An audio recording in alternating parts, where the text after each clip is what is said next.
Hello everyone, and welcome back to John Bill's iconic military model. So in this video you're about to watch now, it's pretty much just a highlight reel of all the 29 videos that I made in 2020 of building the HMS Victory.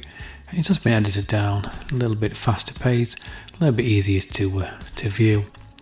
Like I say, so the first part we're watching now is obviously part 41. This was recorded way back in January.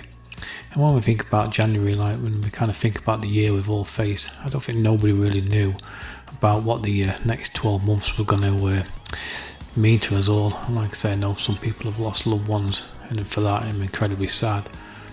But just having this HMS Victory build and having this channel as well in the community that comment all the time really helped me get through this crazy 12 months, and I hope it did you also.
As you can see now, I'm moving on to the process of masking off all the quarter gallery. As you can see, I think through the entire course of the build in 2020, I think I might use around about 2 or 3 rolls of 6mm masking tape and around about 1 roll of 10mm masking tape. Yeah, so you tend to go through this masking tape on these builds like no tomorrow.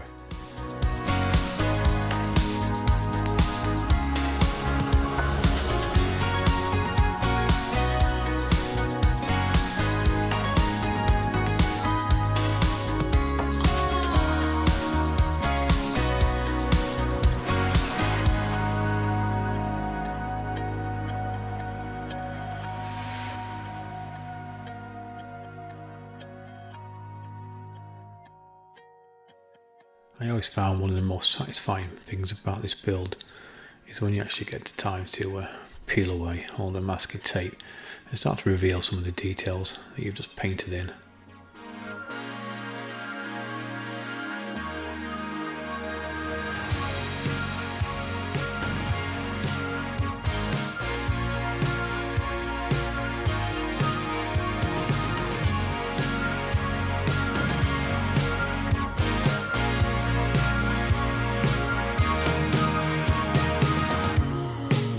Leaving you, I get you under the thighs.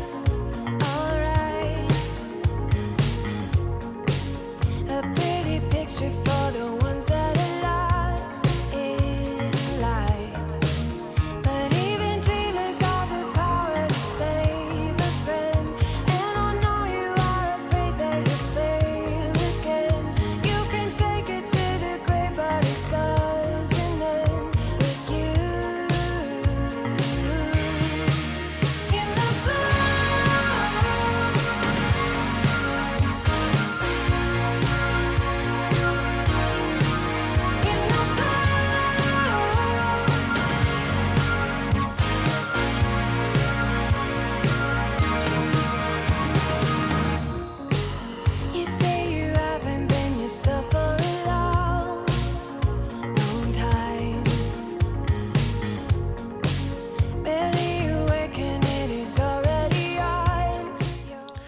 lot of the footage you're watching now has been edited down from a lot larger videos. This one was part 44, painting the hull.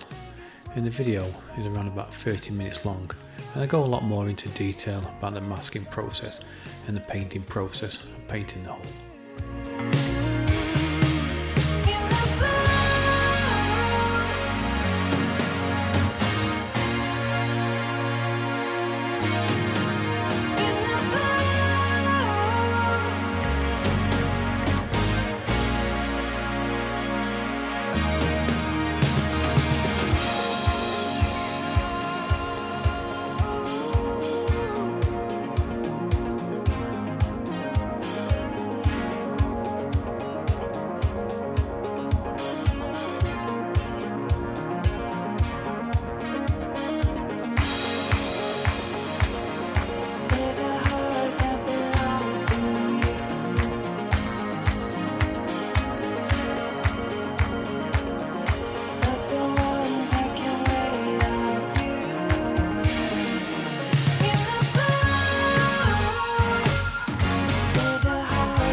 Because these builds are such a massive undertaking, and you could spend 3 or 4 years building these, so every now and again I kind of just flick backwards and forwards between different sections of the build just to kind of keep my interest high, so I'm not losing interest if I'm just working on the hull for one section. So now for a little short time I've kind of started working on the top foresail yard, and I like this because I can get to have a play with my mini lathe.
One of the great things about working on these kind of kits is the variation. You learn so many skills, so many different skills of model making when you're working on these kits. Like I say, one minute you can be like I'm doing now, just obviously carving out a little groove, and then next minute I could be like making some stirrups out of some little brass wire. Like I say, so the variation is so high, and that's why I really love these builds.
don't know if people tend to agree with me. I get so much enjoyment out of making these plank on frame kits. There's something about taking just a piece of wood or a piece of dowel, and then within a couple of hours you've completely turned it into completely something different. Like say when I started this yard a couple of hours before, just a couple of plain dowels, and now it's going to be turned into a complete top full yard.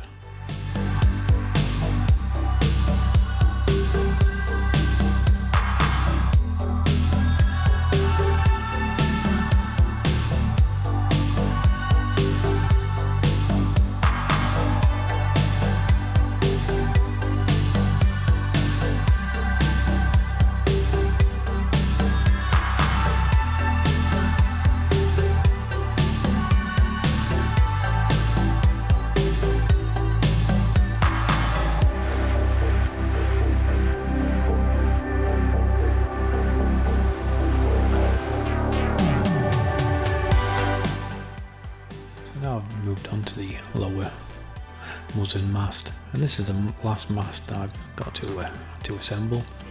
And pretty much as I've been building these masts over the course of the foremast, the main mast, and now onto the muzzin mast, I slightly think they've slightly improved over the course of the last year, to the case where I've kind of had to go back and rework the main mast and the foremast to all be in line with each other.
Now started to add the iron loops. And when I got around to working on the foremast, the difference between the foremast and the main mast is I started to use this process of just using this 2mm masking tape to represent the iron loops, and I found it worked really well. I just needed to apply a little bit of super glue, push them into all the corners, and I could manipulate it really nicely around all the mast, and the kind of end product looked really good.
So there's a little clip I'm starting to work on the deck rail, and this sits slightly arch of the weather deck opening, And sometimes these feel like little mini projects that you kind of build on the side. And it's, like I say, I really enjoy these, and once all the models finish and we kind of start adding all this extra detail, it's really going to make the victory stand out.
As you can see from this clip, I'm working on the Belfry, and this was filmed way back earlier in the year.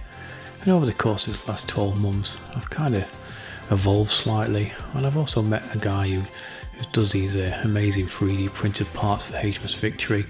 So further down the road, I'll be using a 3D printed Belfry, but I still wanted to show you the process that I used when I made the Belfry, just in case you want to make that yourself.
can see I'm starting to add the inner bulwark mouldings, and this is one of the most inaccurate parts about the kit.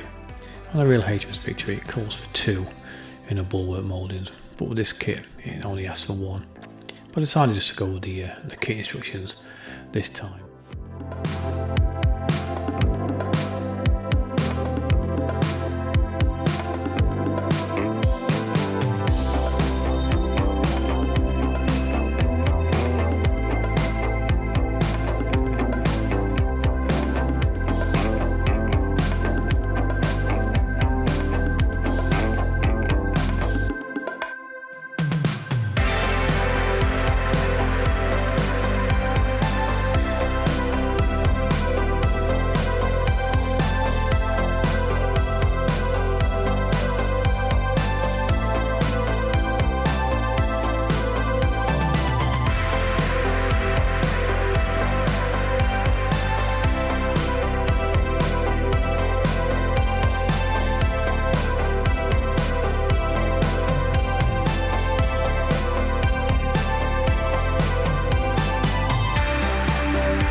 So after already assembling the Belfry, we're now going to assemble and make the little cockpit rails, and they sit port and starboard to the Belfry.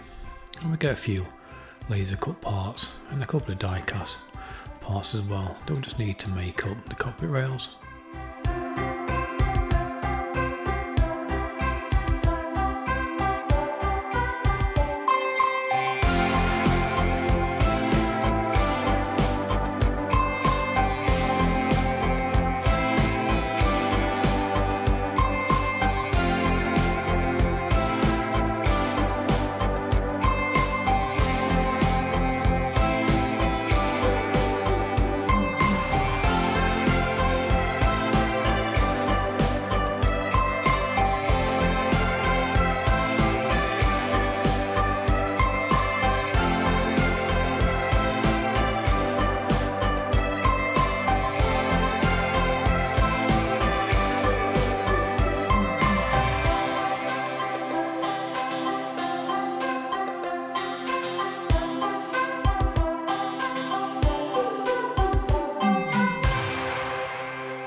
So after already completing all my masts and all my yards, the only thing less I've got to do now is just to make the 2 driver booms.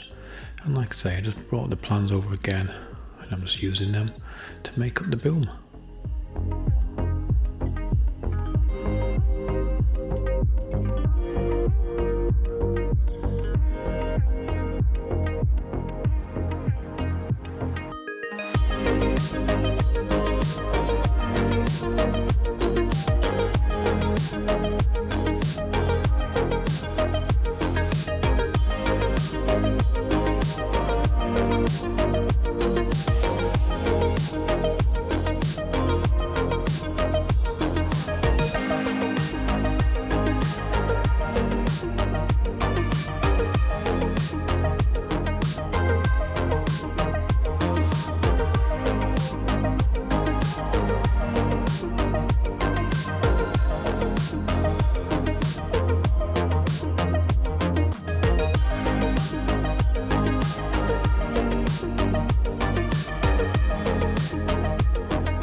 this section of the build, I'm adding some lashings to the lower main mast. And as you can see now, I pretty much completely don't work from the instructions anymore. And pretty much in this section, all I'm trying to do now is just pretty much replicate what I can see from the plans from the anatomy of Nelson's ship. Just trying to replicate the lashings just the best I can.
This next section of build, this is recorded from part 54, and we've covered the time zone between January and May. And I was making good progress, but probably not as much progress as I would like to have done.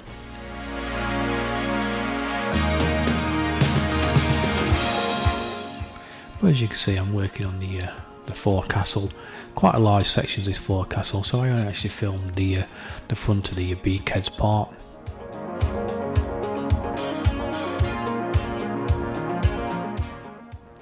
So anyway, we're getting towards the end of this first part video.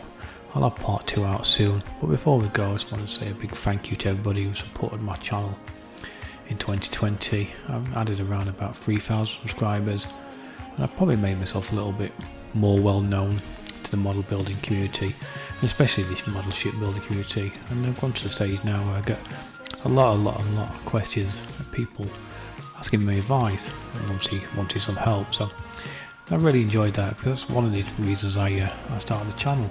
It's obviously so I can kind of help people out. So anyway, if you enjoyed the part 1 of this video, don't forget to subscribe if you're not already subscribed, and obviously join me in part 2. Anyway, take care everybody, and I'll see you all again soon.